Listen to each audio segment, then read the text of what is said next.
যখন বাসায় চিকেন অথবা বিফ কোনো মাংসই থাকে না কিন্তু বিকালের মজাদার নাস্তা খেতে ইচ্ছে করে তখনই কিন্তু ঝটপট আমি এই রেসিপিটা ফলো করেই বানিয়ে ফেলি আর এটা খেতে মাশাআল্লাহ দুর্দান্ত হয়। তো চলুন ঝটপট এই বিকালের নাস্তাটা তৈরি করে নিচ্ছি, আপনাদের সাথে শেয়ার করছি। আশা করি পুরো ভিডিওটার সাথেই থাকবেন। প্রথমে আমি এখানে ময়দা নিয়ে নিচ্ছি। ময়দা আমি 1 কাপ নিয়েছি, সামান্য পরিমাণে লবণ দিয়ে দিলাম, হালকা একটু বেকিং পাউডার দিয়েছি আর এখানে রেগুলার যে রান্নার তেল আছে সয়াবিন তেল সেটা সামান্য পরিমাণে দিয়ে দিয়েছি আর সবগুলো উপকরণকে খুব ভালোভাবে মিশিয়ে নেব। ততক্ষণ পর্যন্ত মিশিয়ে নেব যতক্ষণ পর্যন্ত মোট করে নিলে আঠালো ভাব না হয়ে আসছে। দেখুন মোট করে নিলেই একটু দলা দলা ভাব হয়ে আসছে। এরপরে নর্মাল টেম্পারেচারে পানিটা দিয়ে অল্প অল্প করে যেভাবে আটার ডো তৈরি করে সেভাবেই কিন্তু অল্প অল্প পানি দিয়ে একটা ডো তৈরি করে নিব।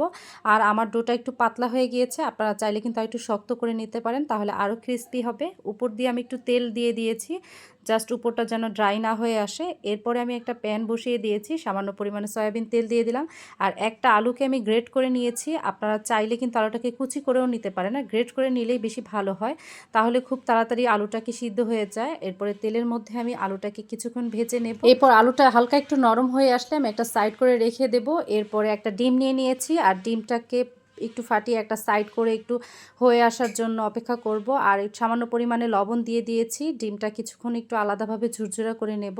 কিভাবে করছি দেখেই বুঝে নিতে পারছেন। আর এটা দিয়ে করলে কিন্তু মাংস লাগে না, ডিম দিয়ে একেবারে পারফেক্ট নাস্তা তৈরি করে নেওয়া যায়। এরপরে ডিম আর আলুটাকে কিছুক্ষণ ভেজে নিলাম। এরপরে আমি গুঁড়ো মশলা অ্যাড করছি। এখানে হাফ টেবিল চামচের মতো আমি জিরার গুঁড়া দিয়েছি, হাফ টেবিল চামচ হলুদের গুঁড়া, হাফ টেবিল চামচ এখানে লাল মরিচের গুঁড়া দিয়েছি, আপনারা চাইলে কাঁচা মরিচটাও দিতে পারেন। সামান্য পরিমাণে লবণ দিয়ে দিয়েছি আর একটা ম্যাজিক মশলা দিয়ে দিলাম। টমেটো সস দিয়ে দিয়েছি প্রায় 1 টেবিল চামচের মতো। এরপরে দিয়ে সবগুলো উপকরণকে আমি কিছুক্ষণ একেবারে নেড়ে চেড়ে নেব আর একটু ভাজা ভাজা করে নেব, যেভাবে করে একেবারে পানিটা যেন না থাকে, পানিটা শুকিয়ে একটা সাইড করে রেখে দেব। এরপরে আমি একটা পেঁয়াজকে কিউব করে কেটে নিয়েছি, এরপরে পেঁয়াজ কিউবটা দিয়ে দেব। একেবারে নামানোর আগে দিবেন, তাহলে পেঁয়াজটা মুখে পড়লে ভালো লাগে। পেঁয়াজটা হালকা নরম হয়ে আসলেই কিন্তু আমার এই পুরটা তৈরি হয়ে যাবে। এটাকে আমি ঠান্ডা করার জন্য একটা সাইডে রেখে দেব। আর যে আটার ডোটা তৈরি করে রেখেছিলাম সেই ডোটা থেকে আমার 3টা লেচি হয়েছে, আমি এই 3টা লেচিটাকে আলাদা সরিয়ে রাখবো। আর সামান্য পরিমাণে ময়দা দিয়ে যেভাবে আমি রুটি তৈরি করি সেভাবে ছোট ছোট করে আমি এখানে রুটি তৈরি করে নিয়েছি আর সবগুলো রুটি তৈরি করে নিলাম। এরপরে সামান্য পরিমাণে তেল দিয়ে দিয়েছি, তেল দিয়ে উপরে একটু কর্নফ্লাওয়ার দিয়ে দিলাম আর একটু ঘি দিয়ে দেব সামান্য পরিমাণে। ঘিয়ের ফ্লেভারটা কিন্তু খুবই ভালো লাগে, ঘি দেওয়ার চেষ্টা করবেন, না থাকলে অপশনাল, না দিলেও চলবে। এরপরে আমি আরেকটা রুটি দিয়ে দিয়েছি। এভাবে করে সম্পূর্ণ রুটিগুলোর মধ্যেই কিন্তু আমি তেল আর ঘি দিয়ে দিয়েছি। এরপরে রুটি যেভাবে বেলে নেয় সেভাবে করে পাতলা একটা বেটার তৈরি করে নেব। এরপরে যেভাবে হচ্ছে আমরা পরোটা খাই সেই পরোটার শেপ দিয়ে নিয়েছি। পরোটা দিয়ে এইভাবে করলে কি হয়, ভিতরে খাস্তা টাইপ হয়।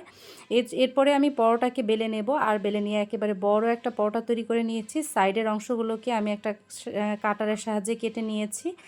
আর এরপরে আমি কিভাবে করে করছি, কেটে মাঝখানে দেখেই বুঝে নিতে হবে। যে পুরগুলো তৈরি করে রেখেছিলাম সেই পুরগুলো দিয়ে দিলাম। সামান্য পরিমাণে একটু আঠা তৈরি করে নিয়েছি, একটু ময়দার সাথে পানি গুলিয়ে আঠা তৈরি করে নিলাম। এরপরে একটু একটা কোণার সাইড থেকে অন্য কোণায় শেপ দিয়ে আমি সবগুলো বানিয়ে নিয়েছি। এরপরে তেলটাকে হালকা পরিমাণে একটু গরম করে নিয়ে আমি যেইগুলো তৈরি করেছিলাম সেগুলো দিয়ে দিলাম। এরপরে একটা পাশ ব্রাউন কালার হয়ে আসলেই কিন্তু অন্যগুলো সবগুলো ব্রাউন কালার করে আমি নামিয়ে নিয়েছি। আর এটা কিন্তু খেতে মাশাআল্লাহ অনেক মজা, একবার ট্রাই করে দেখতে পারেন, সবাই কিন্তু পছন্দ করবে। আজ এই পর্যন্তই, ভালো থাকবেন।